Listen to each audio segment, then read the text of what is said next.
ನಮಸ್ಕಾರ, ನ್ಯೂಸ್ ಫಸ್ಟ್ಗೆ ಸ್ವಾಗತ. ನಾನು ನವೀನ್ ಕುಮಾರ್ BN. 100 ಅಪರಾಧಿಗಳಿಗೆ ಶಿಕ್ಷೆಯಾಗದೇ ಹೋದರೂ ಒಬ್ಬ ನಿರಪರಾಧಿಗೆ ಶಿಕ್ಷೆಯಾಗಬಾರ್ದು ಅನ್ನುವಂತಹ ಕಾನೂನಿನ ಅಡಿಯಲ್ಲಿ ಕೇರಳ ರಾಜ್ಯದ ನಿಮಿಷಪ್ರಿಯ ಕೇಸ್ ಜೀವಂತ ಉದಾಹರಣೆಯಂತೆ ಆಗೋಗಿದೆ. ಹೌದು, ಭಾರತದ ಮಹಿಳೆಯೊಬ್ಬಳಿಗೆ ಯಮನ್ ದೇಶದಲ್ಲಿ ಮರಣದಂಡನೆ ಶಿಕ್ಷೆ. ಈ ಪದಗಳನ್ನು ಕೇಳ್ತಾ ಇದ್ದರೆ ಆ ಮಹಿಳೆ ಮಾಡಿದ್ದಾದರೂ ಕೂಡ ಏನು ಅನ್ನುವಂತಹ ವಿಚಾರ ನಿಮ್ಮ ತಲೆಯ ಮೆದುಳು ಕುತೂಹಲಕ್ಕೆ ದಾರಿ ಮಾಡಿಕೊಟ್ಟಂತಾಗತ್ತೆ. ಜೈಲಿನ ಚಿತ್ರಹಿಂಸೆ ನಡುವೆ ಮರಣದಂಡನೆ ಶಿಕ್ಷೆಗೆ ಒಳಗಾಗಿರುವಂತಹ ಕೇರಳ ಮೂಲದ ನಿಮಿಷಪ್ರಿಯ ಅವರ ಗಲ್ಲು ಶಿಕ್ಷೆಯನ್ನು ಇದೇ 2025ರ ಜುಲೈ 16ನೇ ತಾರೀಕು ನಿಗದಿಯಾಗಿತ್ತು. ಆದರೆ ಕೇರಳದ ಗ್ರ್ಯಾಂಡ್ ಮುಫ್ತಿ ಅವರ ಮಧ್ಯಸ್ಥಿಕೆಯಿಂದ ತಾತ್ಕಾಲಿಕವಾಗಿ ಈ ಗಲ್ಲು ಶಿಕ್ಷೆ ಮುಂದೂಡಿಕೆಯಾಗಿದೆ. ಈ ಒಂದು ಘಟನೆ ನಿಮಿಷಪ್ರಿಯ ಹಾಗೂ ಅವರ ಕುಟುಂಬಕ್ಕೆ ಒಂದು ಭರವಸೆಯಂತೆ ಸಿಕ್ಕಿದಂತಾಗಿದೆ. ಜೊತೆಗೆ ಹೇಗಾದರೂ ಮಾಡಿ ತಾತ್ಕಾಲಿಕದಿಂದ ಪೂರ್ಣಾವಧಿಯವರೆಗೆ ಈ ಶಿಕ್ಷೆಯಿಂದ ನಿಮಿಷ ಅವರನ್ನು ಹೊರತರಬೇಕು ಅನ್ನುವಂಥದ್ದು ಮತ್ತಷ್ಟು ಪ್ರಯತ್ನಗಳು ನಡೀತಾ ಇದ್ದಾವೆ. ಕೊಲೆ ಆರೋಪ ಹೊತ್ತುಕೊಂಡು ಯಮೆನ್ ಜೈಲಿನ ಕಂಬಿಗಳನ್ನು ಎಣಿಸ್ತಾ ಇರುವಂತಹ ನಿಮಿಷಪ್ರಿಯಾಳಿಗೆ ಗಲ್ಲು ಶಿಕ್ಷೆಯಿಂದ ಬಿಡುಗಡೆಯಾಗೋದಕ್ಕೆ ಮುಸ್ಲಿಂ ಮುಖಂಡರು ಪರಿಹಾರದ ದಾರಿಯನ್ನು ಹಿಡಿದಿದ್ದಾರೆ. 2014ರಿಂದ ಈಗಲೂ ಜೈಲಿನಲ್ಲೇ ಕಾಲಗಳಿತಾ ಇರುವಂತಹ ಕೇರಳ ಮೂಲದ ನರ್ಸ್ ನಿಮಿಷಪ್ರಿಯ ಮರಣದಂಡನೆಯಿಂದ ಮುಕ್ತಿಗೊಂಡು ಹೊಸ ಪರಿಹಾರ ಸಿಕ್ಕಿದೆ. ಆ ಪರಿಹಾರ ಆದರೂ ಕೂಡ ಏನು, ಆ ಪರಿಹಾರದ ಮಾರ್ಗ ಕೊಟ್ಟಂತಹ ಕೇರಳದ ಮೌಲ್ವಿ ಆದರೂ ಕೂಡ ಯಾರು ಅನ್ನುವಂಥ ವಿಚಾರ ಹೇಳೋಕ್ಕೆ ಮುಂಚೆ ಕೇರಳ ಮೂಲದ ನರ್ಸ್ ನಿಮಿಷಪ್ರಿಯ ಅವರ ಕೇಸ್ ಏನು ಅನ್ನೋದನ್ನು ಹೇಳ್ತೀವಿ ಕೇಳಿ. ಕೇರಳ ರಾಜ್ಯದ ಪಾಲಕ್ಕಾಡ್ ಜಿಲ್ಲೆಯ ಕೋಲಂಗೋಡ್ನವರಾದ 38 ವರ್ಷದ ನಿಮಿಷಪ್ರಿಯ ಅವರು 2008ರಿಂದ ಯಮನ್ನ ಸನಾದಲ್ಲಿ ನರ್ಸ್ ಆಗಿ ಕೆಲಸ ಮಾಡ್ತಾ ಇದ್ರು. 2014ರಲ್ಲಿ ಉದ್ಯಮಿ ತಲಾಲ್ ಅಬ್ದೋ ಮಹಿದಿ ಜೊತೆಗೆ ನಿಮಿಷ ಅವರು ಮೆಡಿಕಲ್ ಕ್ಲಿನಿಕ್ ಶುರು ಮಾಡಿದ್ರು. ಆದರೆ ವ್ಯವಹಾರ ವಿವಾದಕ್ಕೆ ಟರ್ನ್ ಆಗಿ ಜೋರು ಗಲಾಟೆಗಳಾದವು. ಯಮೆನ್ ದೇಶ ಬಿಟ್ಟು ಹೋಗದಂತೆ ತಲಾಲ್ ನಿಮಿಷ ಅವರ ಪಾಸ್ಪೋರ್ಟನ್ನು ಇಟ್ಕೊಂಡಿದ್ರು ಅಂತ ಹೇಳಲಾಗ್ತಾ ಇದೆ. ತಲಾಲ್ನಿಂದ ನಿಮಿಷ ಅವರು ತನ್ನ ಪಾಸ್ಪೋರ್ಟ್ ಪಡೆದು ಮತ್ತೆ ಭಾರತಕ್ಕೆ ಹೋಗೋದಕ್ಕೆ ತಲಾಲ್ಗೆ ಡ್ರಗ್ ಇಂಜೆಕ್ಷನ್ನ ಹಚ್ಚಿದ್ದಾರೆ. ತಲಾಲ್ ಜಸ್ಟ್ ಪ್ರಜ್ಞೆ ತಪ್ಪೋದು ಅಂದ್ಕೊಂಡಿದ್ದಂತಹ ನಿಮಿಷ ಅವರು ಅದು ಓವರ್ಡೋಸ್ ಆಗಿ ತಲಾಲ್ ಸಾವನ್ನಪ್ಪಿದ್ರು. ಇದೇ ಆರೋಪ ಹೊತ್ತುಕೊಂಡು ಆಕೆಯನ್ನು ಬಂಧಿಸಿ ಗಲ್ಲು ಶಿಕ್ಷೆಗೆ ದಾರಿ ಕೂಡ ಮಾಡಿಕೊಟ್ಟಂತಾಗಿತ್ತು. ಈ ಕೇಸ್ ಒಂದು ಕಡೆ ಹೋಗ್ತಾ ಇದ್ರೆ 2014ರಿಂದಲೂ ಕೂಡ ನಿಮಿಷ ಅವರನ್ನು ಮತ್ತೆ ಭಾರತಕ್ಕೆ ವಾಪಸ್ ಕರೆತರಬೇಕು ಅನ್ನುವಂತಹ ಪ್ರಯತ್ನಗಳು ನಡೀತಾನೆ ಇದ್ವು.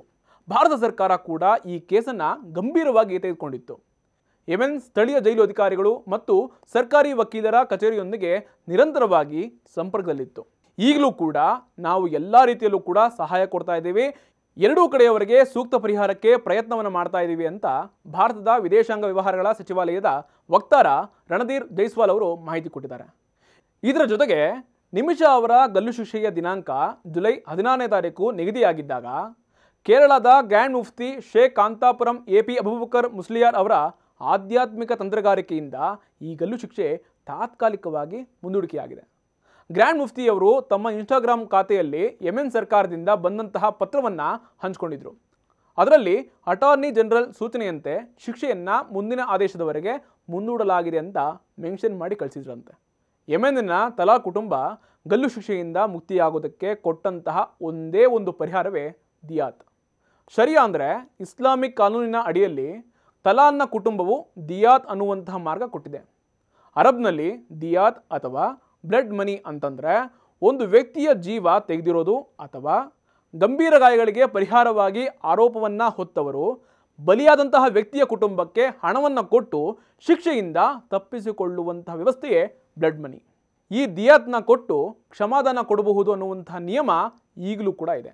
ಇದೇ ನಿಯಮವನ್ನು ಇಟ್ಕೊಂಡು ಮುಫ್ತಿಯವರು ಯೆಮೆನ್ನಿನ ಸೂಫಿ ವಿದ್ವಾಂಸ ಶೇಖ್ ಹಬೀಬ್ ಉಮರ್ ಬಿನ್ ಹಫೀಜ್ ಅವರ ಜೊತೆಗೆ ಮಾತಾಡಿದ್ರು.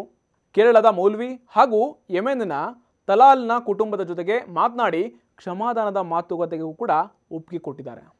ತಲಾಲ್ನ ಕುಟುಂಬವು ಒಂದು ವೇಳೆ ಆರೋಪಿಗೆ ಕ್ಷಮಾದಾನ ಏನಾದರೂ ಕೂಡ ಕೊಟ್ಟರೆ ನಿಮಿಷಪ್ರಿಯ ಅವರು ಗಲ್ಲು ಶಿಕ್ಷೆಯಿಂದ ಪಾರಾಗಬಹುದು. ಈಗ ನೀವು ಕೇಳ್ಬೋದು, ದಿಯಾತ್ ಬ್ಲಡ್ ಮನಿಗೆ ಯಾವ ರೀತಿಯಾಗಿ ಸಿದ್ಧತೆ ನೀಡುತ್ತಾ ಇದೆ ಅಂತ. ನಿಮಿಷ ಅವರ ತಾಯಿ ಪ್ರೇಮಾ ಕುಮಾರಿ ಅವರು 2024ರ ಏಪ್ರಿಲ್ನಲ್ಲಿ ಯೆಮೆನ್ಗೆ ತೆರಳಿ 11 ವರ್ಷಗಳಾದ ಮೇಲೆ ತಮ್ಮ ಮಗಳನ್ನು ಭೇಟಿ ಮಾಡಿ ನೋಡಿದ್ರು.